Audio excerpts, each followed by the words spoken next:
and welcome to the Marathon Medic podcast. My name's Amy and I'm a junior doctor and running coach based in London. In this series of the podcast, Running and Me, I'll be chatting with runners about why they started running and the benefits it's had to their health, both physically and mentally. On this episode, I'm speaking with Ben Parks. Ben is a 2:25 marathoner, running coach and YouTuber. He's completed marathons and ultramarathons all over the world, and recently he's been documenting his road to recovery after breaking his ankle. So thank you for joining me today, Ben. We kind of discussed what the nature of this podcast was, and I think a lot of people feel like they might know a lot about your running journey, but I was hoping that you could share how actually everything started and got to the point where you are at the moment.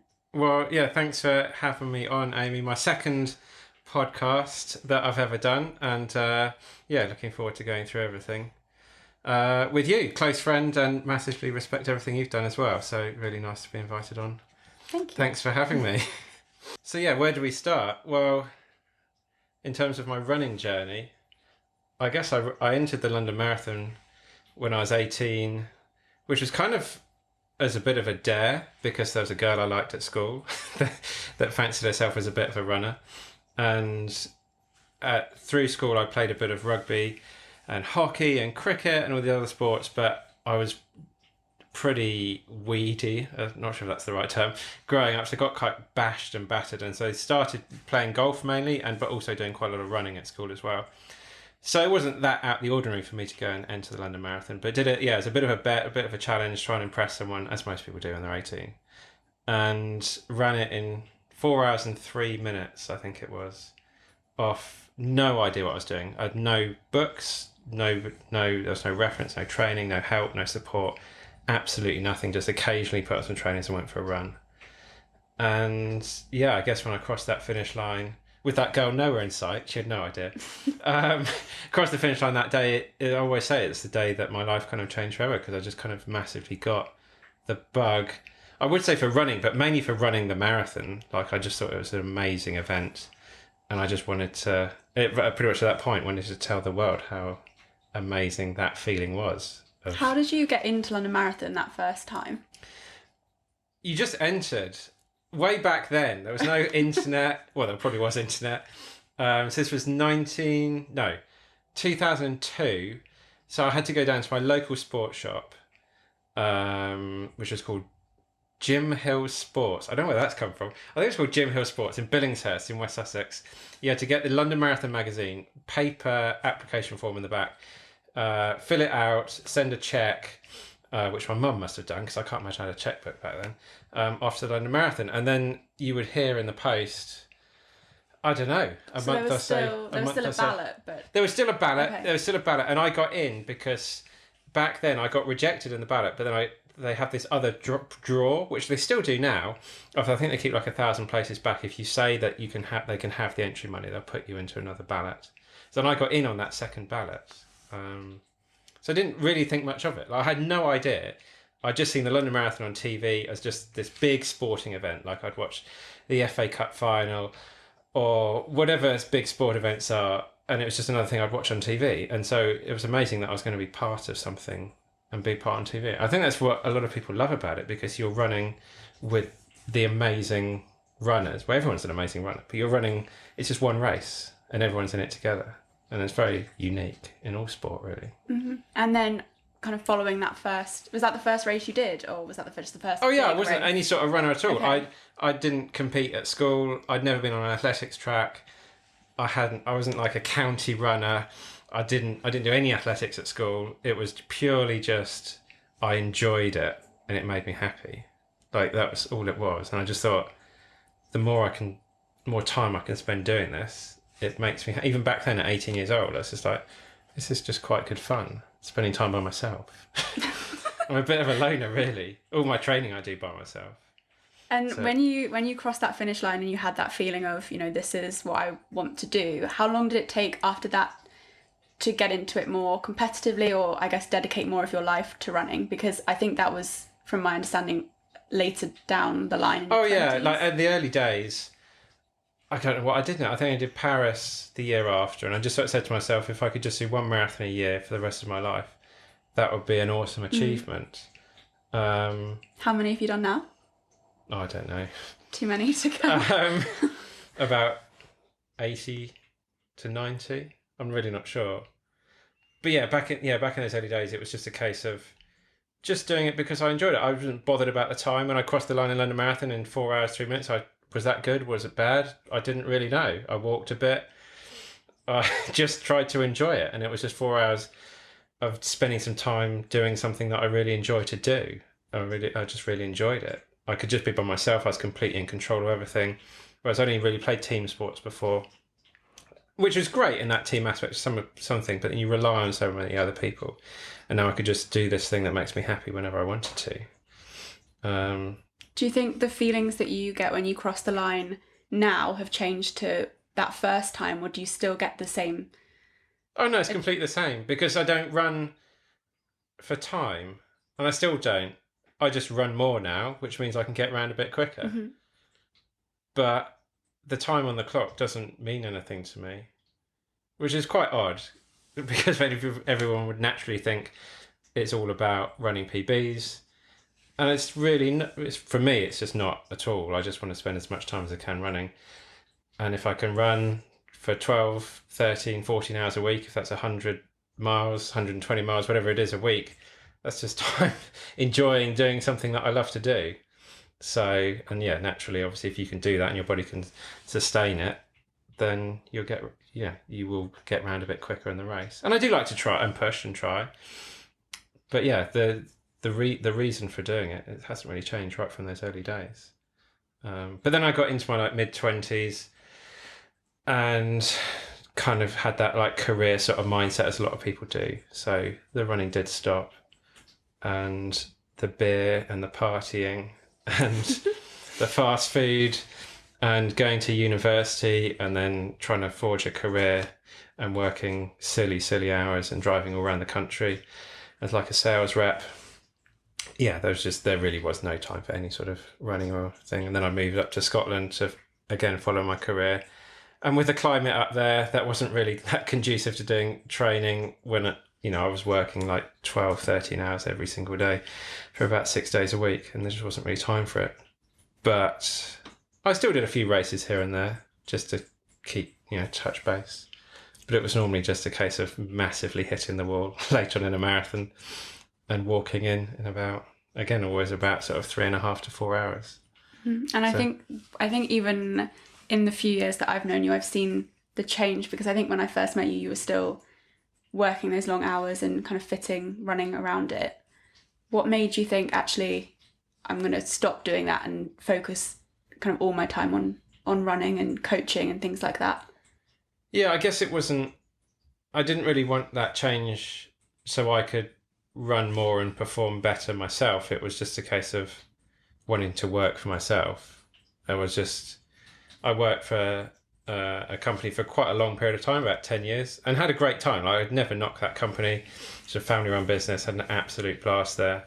But after about 12, 13 years of working for someone else, I just wanted to work for myself at the end of the day and have that freedom and just being a bit more in control of what my destiny. And the only thing I knew was running. So I just sat down to find a way to make running my life, which I was worried about initially, because you can just put all your eggs in one basket and then fall out of love with it, because your running that's all you do, breakfast, lunch and dinner. But it hasn't really been that way so far.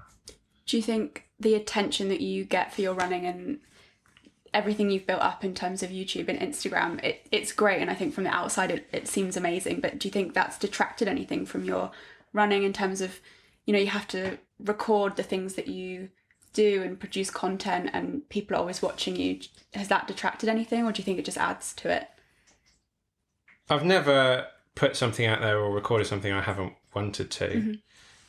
And I think when you're 100% genuinely telling your story, the good, the bad, the mundane, then people seem to want to hear that and see that. So we put a lot of stuff out there, and I enjoy I enjoy doing it all. I don't post much on Instagram. It's not once a month. Mm-hmm. because I find Instagram a difficult platform because it's so unanimously positive, which is good, but it can be very fake positive at times, and I feel quite hard to make a picture sound so genuine in what I'm writing. So I do put stuff up there, but I live on Instagram stories really because that's just the day to day of what you're up to, and so I really enjoy that. But through YouTube, I spend all my life on YouTube as someone taking in content but also creating it as well, because it's just so you just get that connection with your audience that you just cannot get in any other way. And it's a hell of a lot of hard work, but the feedback is absolutely priceless, really. Can you remember your first video? Well, this is going to sound quite glamorous, but I can't remember her name now, but this lady got in touch from an agency in London and said, Air New Zealand have been in touch. We want to send you to New Zealand to a Hawke's Bay Marathon. And yeah, they wanted someone to go over there, document the race and tell everybody about it. Okay. And I get these things all the time. I never do them anymore. But back then, it was pretty much, it sounds so ridiculous, but pretty much like every day you get stuff coming in from these agencies. They want you to do stuff to promote things. But this was like free, like premium economy flights to Auckland.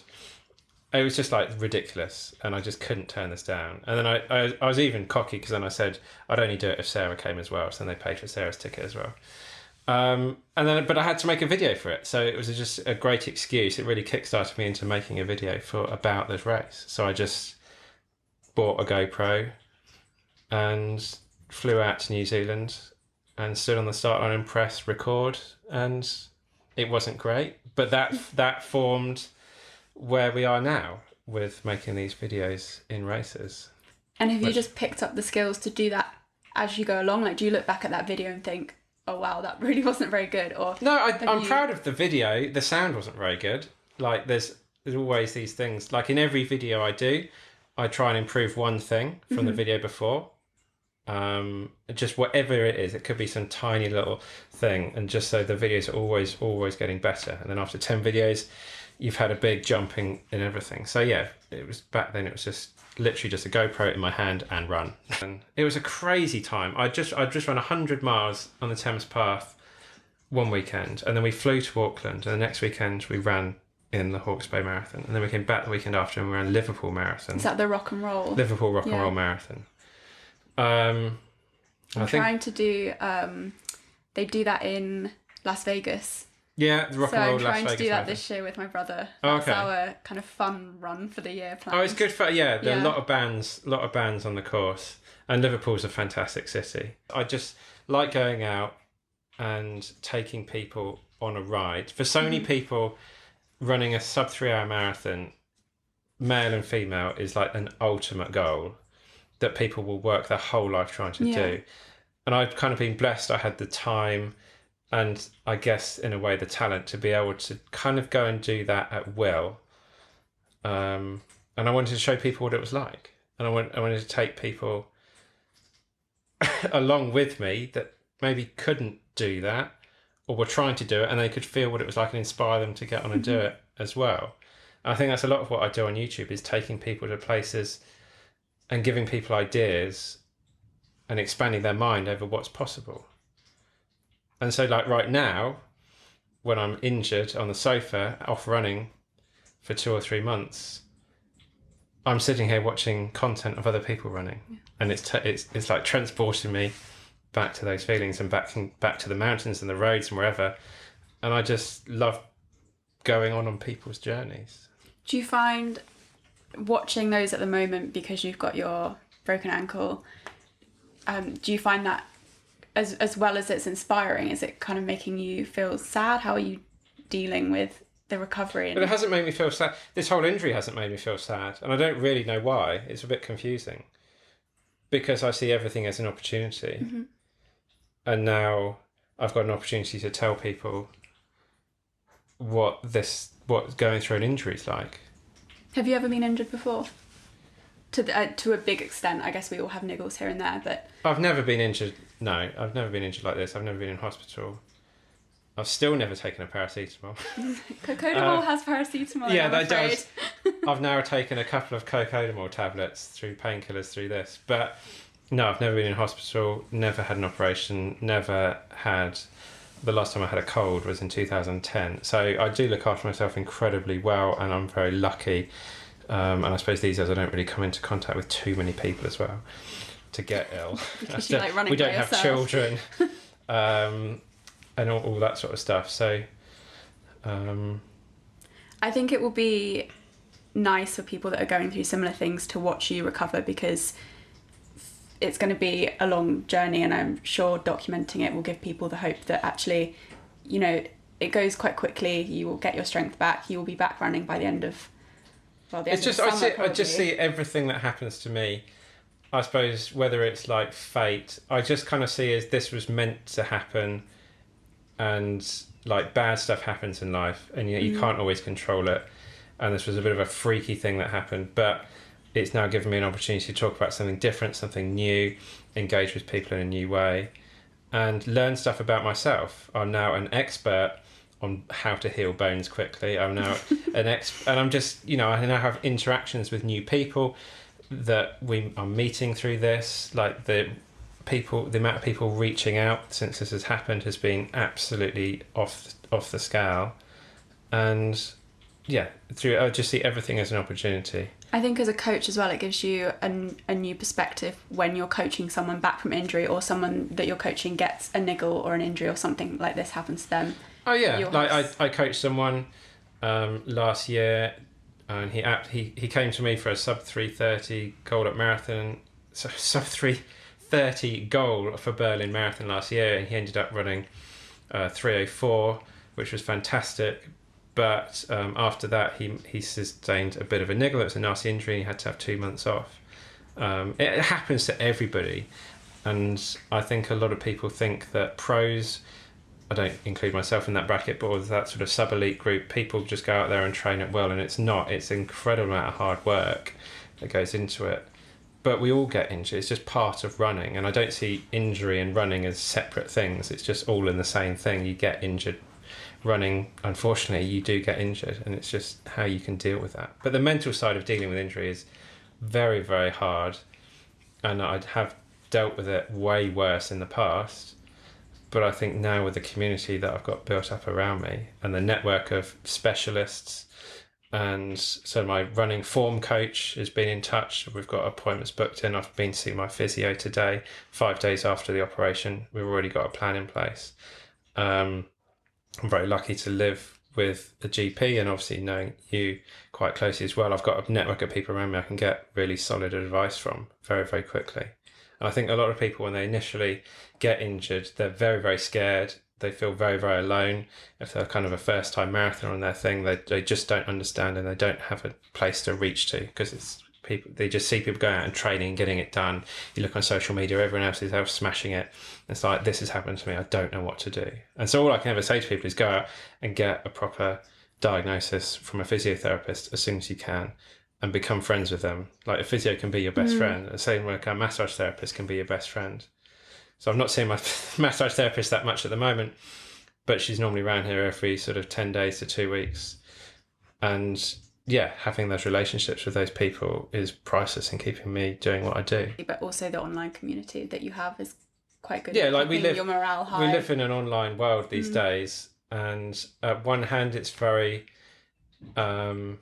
weird, or like just having people that you don't actually know send you messages and emails, and people sending me photos. And I've had 2 or 3 people send me videos of their children telling me, get well soon, we can't wait to see you back on YouTube.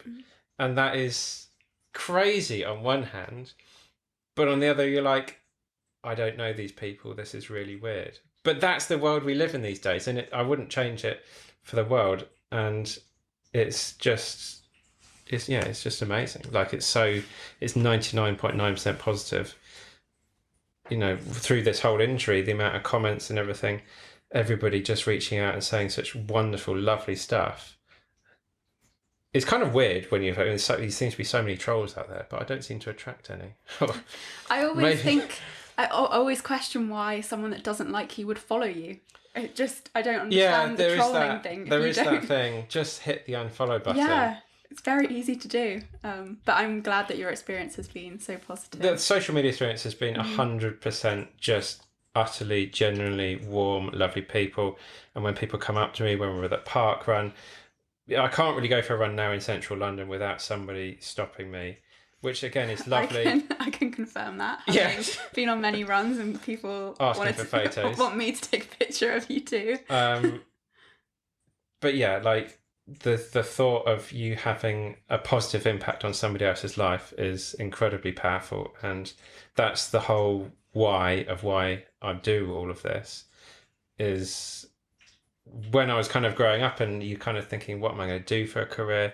And I always wanted to do something similar to what you're doing. Like I had this thing of being a paramedic, or I was going to be a fireman or something, and work with people.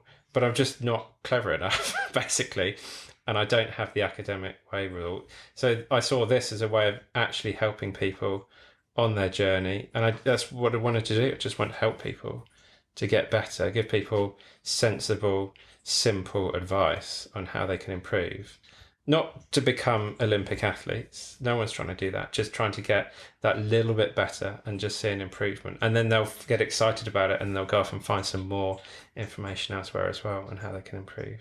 And I think that's the thing. It's not about achieving a certain level. It's about achieving something for each individual person that you coach. And I know that you coach people of such different abilities. So it's not about, the end time they get. It's about motivating them to get out the door and keep at it, because it has so many benefits in all. People know what to do. Life. Like people can go and buy a plan off my website. They're £6. It's like cheap as chips, really.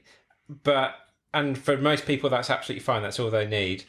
But for some people that we coach, it's about having the accountability. I think I only took on 2 people last year because nobody ever leaves, which is lovely. Which is nice. It kind of creates a family of and yeah, we've got a great network of people that we coach now. And that will expand at some point as my running, sort of the amount of time I spend running will decrease over the next few years, I would have thought. I don't know. We'll see how we get on. You're still young then. Yeah, that chap, 44 years old, qualified on the American Olympic trials, Abdi. 44 years old, and he's going off to the Olympics to represent the USA. So you never know. And as you said, if you're not focused on performance, there's 70 and 80-year-olds doing the London Marathon still. So to me, that's a huge goal if I can run in my 80s. I'll run my championship qualifying time as long as I possibly can to run sub 2:45. As long as I'm still running London Marathon. Well, maybe not this year. I'm going to have to miss a year. Unless they... to be honest, probably won't be on anyway. Unless they so put it to the autumn. Yeah. I would never wish for the London Marathon to be cancelled. But in a weird, horrible way, I suppose they're moving it to the autumn could benefit me quite well. But I've still got my fingers crossed for it going ahead. And I think another thing to say is, I know you coach a lot of people, but I think you care a lot about the people that you don't coach as well. Because I know that I've crossed finish lines and had messages from you before I've even kind of managed to check my thing. I think it's so obvious how much you care about all the runners around you, whether you're coaching them. Oh, I treat everybody exactly the same. Like me and Sarah put on a weekly session for everybody, and that's a mixture of people that pay us the monthly coaching fees and people that just want to come along for a bit of a run with friends, because we're creating a group and a community, and everybody in that group is improving and getting better. And so much so that some of the people in the group are going to go on to do some ridiculous things this year that wouldn't have even entered their mind that would be even possible. And that's just come about just from them spending time around similar motivated people.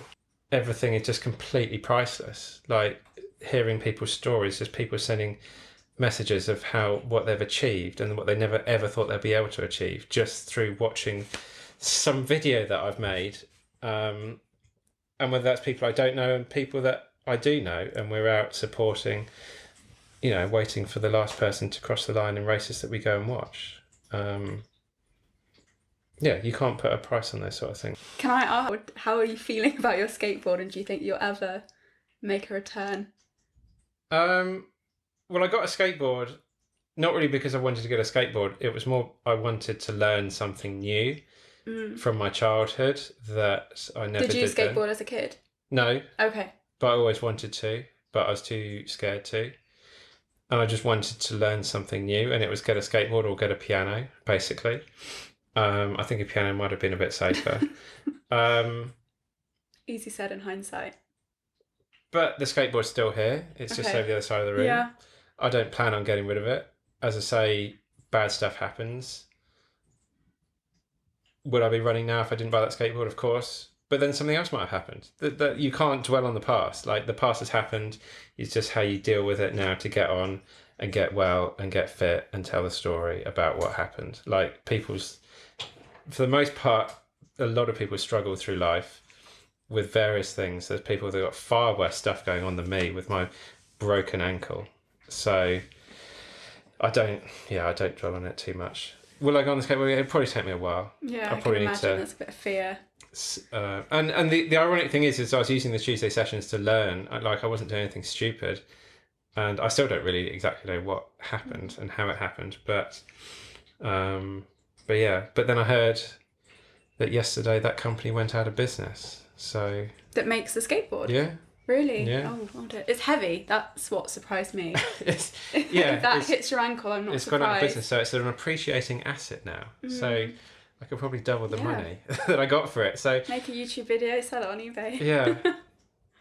And kind of in light of everything that's happened, what were your plans for this year and how are you adjusting them now in terms of races? I think you've got Comrades. What time of year is that? So Comrades is June. That seems quite unlikely. I should be back running by then, but it's not going to be sensible to run a 90k ultra marathon. But yeah, the next race was meant to be Boston and London. They're both quite likely to be cancelled. We'd still like to travel to Boston and see everybody there because we had some events to go to that we were organising. So that's still the plan at the moment. I don't have a fixed date on when I come back to running. It just is when it is. Like, I think if you push yourself too soon with these things, then you just set yourself up for even longer recovery. And so everything I do in my recovery, it all goes through my physio, and I just take his advice with it.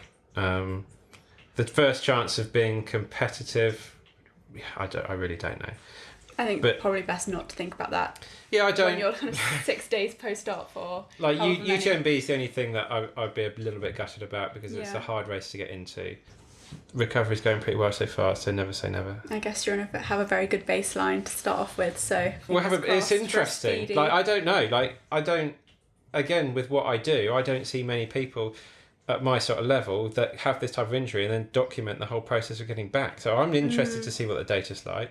When I'm first going on my first few runs again, I'll put my heart rate monitor in and compare it to the last run I went on before and see what's changed and everything. I've got loads of data for all my runs, so I'm really excited in a weird way, to see what that's going to be like because I've never experienced that sort of thing before.